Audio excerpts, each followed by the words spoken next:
28, 29 ಕೇಂದ್ರದಲ್ಲಿ ಬೇರೆ ಬರ್ತಾರೆ. ರಾಹುಲ್ ಗಾಂಧಿ ಅವ್ರನ್ನ ಪ್ರಧಾನಮಂತ್ರಿ ಮಾಡದೆ ನಮ್ಮ ಆದ್ಯತೆ ಭಾಷಣ ಮಾಡೋರು. ಅಂದರೆ ಕರ್ನಾಟಕ ರಾಜ್ಯದ ಜನತೆಯ ಸಂಪತ್ತಿದೆಯಲ್ಲ, ಈ ಸಂಪತ್ತನ್ನು ಲೂಟಿ ಮಾಡಿ ದೇಶಕ್ಕೀಗ ತಗೊಂಡು ಹೋಗ್ಬೇಕೀಗ ಚುನಾವಣೆ ನಡೆಸಕ್ಕೆ ಇವರು. ರಾಜ್ಯದ್ದಾಯ್ತು. ಇದೇಂತ ನನಗೆ ಮೊನ್ನೆ ಯಾರೋ ಹೇಳ್ತಿದ್ರು, ಇದೇನೋ ಕ್ಯಾಬಿನೆಟ್ ಎಕ್ಸ್ಪ್ಯಾನ್ಷನ್ಗೆ 5% ಗೌರ್ಮೆಂಟ್ ಸೀಟ್ ಅಂತೆ,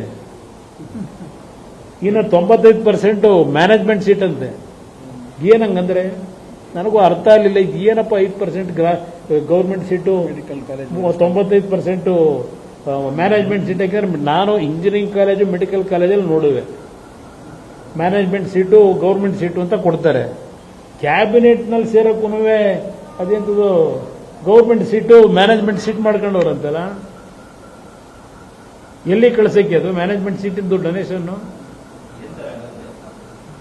ಕ್ಯಾಬಿನೆಟ್ ಎಕ್ಸ್ಪ್ಯಾನ್ಷನ್ಗೆ ಏನು ಮಾಡಕ್ ಹೊರಟವ್ರೆ, 5% ಗೌರ್ಮೆಂಟ್ ಸೀಟು ಅಂತಾರೆ. ಅಂದ್ರೆ ಮೆರಿಟ್ ಮೇಲೆ ಏನೋ ಕೊಡ್ತಾರೋ ಇಲ್ಲ ಅದೇನಾದರೂ ಪಕ್ಷದ ದುಡಿಮೆ ಮೇಲೆ ಕೊಟ್ಟವರೋ ಅದೇನೋ ಗೊತ್ತಿಲ್ಲ. ಅದು ಗೌರ್ಮೆಂಟ್ ಸೀಟು, ಅದು ಗೈಡ್ಲೈನ್ಸ್ ಏನು ಇಟ್ಕೊಂಡವ್ರು. ಈಗ ಎಜುಕೇಷನ್ ಡಿಪಾರ್ಟ್ಮೆಂಟ್ನಲ್ಲಿ ಯಾರಾದರೂ ಪಾಪ ಮಕ್ಕಳು ಸ್ಕೂಲ್ಗೆ ಸೇರ್ಬೇಕಾದ್ರೆ ಮೆಡಿಕಲ್ ಕಾಲೇಜ್ಗೂ ಇಂಜಿನಿಯರಿಂಗ್ ಕಾಲೇಜ್ಗೂ ಅಲ್ಲಿ ಗೌರ್ಮೆಂಟ್ ಸೀಟ್ ಇಷ್ಟು ಅಂತ ನೀಟು CETಲಿ ಎಕ್ಸಾಮ್ ಪಾಸ್ ಆದವರಿಗೆ ಇಷ್ಟು ಪರ್ಸೆಂಟೇಜು ಅಂತ ಇಟ್ಟು ಮ್ಯಾನೇಜ್ಮೆಂಟ್ ಸೀಟ್ ಬೇರೆ ಇಟ್ಟವ್ರೆ. ಅವು ಸ್ವಲ್ಪ ಮ್ಯಾನೇಜ್ಮೆಂಟ್ ಸೀಟಿಗೆ ಸೇರ್ಬೇಕಾದ್ರೆ ಇದಿರಬೇಕು. ಅರ್ಥ ಆಯ್ತಾ ಅದು?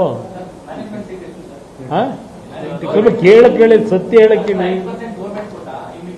ಇನ್ನು ಉಳಿದವೆಲ್ಲ ಅವು ಮ್ಯಾನೇಜ್ಮೆಂಟ್ ಸೀಟ್ ಎಲ್ಲ ವಸೂಲಿ ಸುಟ್ಟೆ.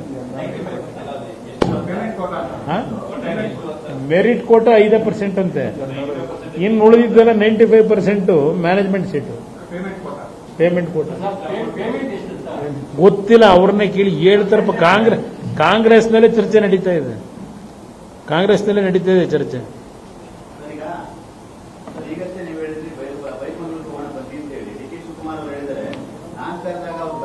ಯಾವಾಗ ನಾನು ಏನ್ ಹೇಳಿದ್ದೀನಿ, ಹಿಂದೆನೂ ಏನ್ ಹೇಳಿದ್ದೀನಿ ಬ್ರದರ್, ನಾನು ಹಿಂದೆನೂ ಅವ್ರಿಗೆ ಸಮಯ ನಾನು ಅದನ್ನೇ ಹೇಳಿದ್ದೀನಿ.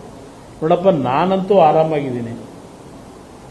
ನಿಮಗೆ ಭಾಳ ಯಾಕಂದ್ರೆ ಸರ್ಕಾರ ನಡೆಸ್ತಾ ಇದ್ದೀರಿ, ಹಲವಾರು ರೀತಿಯಲ್ಲಿ ಇವೆಂಥವು ಟೇಪಿಗೆ ಇಟ್ಟಿಟ್ಟು ಮೆಜರ್ಮೆಂಟ್ ಇಟ್ಟು ಮಧ್ಯರಾತ್ರಿ 12 ಗಂಟೆ ರಾತ್ರಿ 1 ಗಂಟೆ ರಾತ್ರಿವರೆಗೂ ಕೆಲಸದಲ್ಲಿ ಬ್ಯುಸಿ ಇರ್ತೀರಪ್ಪ.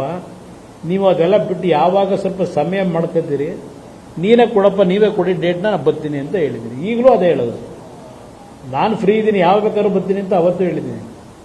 ನಾನೇನು ಬರಲ್ಲ ಅಂತ ಹೇಳಿಲ್ಲ, ಯಾಕೆಂದ್ರೆ ಬ್ಯುಸಿ ಅವರು, ಅವರಷ್ಟು ಬ್ಯುಸಿ ನಾವಿಲ್ಲ. ಅದರಿಂದ ಅವರು ಆ ಬ್ಯುಸಿ ಶೆಡ್ಯೂಲ್ನಲ್ಲಿ ಸಮಯ ಫ್ರೀ ಮಾಡ್ಕೊಂಡು ಬಂದ್ರೆ ನಂದೇನು ಯಾವಾಗ ಬೇಕಾದ್ರೂ ತಯಾರಿದ್ದೀವಿ. ಇದೇನು ಸುಮ್ಮನೆ ನಾವು ರೆಡಿ ಮಾಡ್ಕೊಂಡು ಬಂದಿದ್ದೀವ? ಇದೆಲ್ಲ ರೈತರದೇ. ಅದರಿಂದ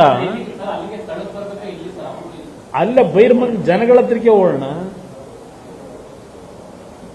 ಅಲ್ಲಿ ಯಾರು ಹೆಣ್ಮಕ್ಳು ವಯಸ್ಸಾಗಿರೋರು 450 ದಿನ ಕೂತವರಲ್ಲ, ಅಲ್ಲೇ ಅವ್ರ ಮುಂದಾನೆ ಚರ್ಚೆ ಆಗಲಿ, ಹೋಗೋಣಂತೆ.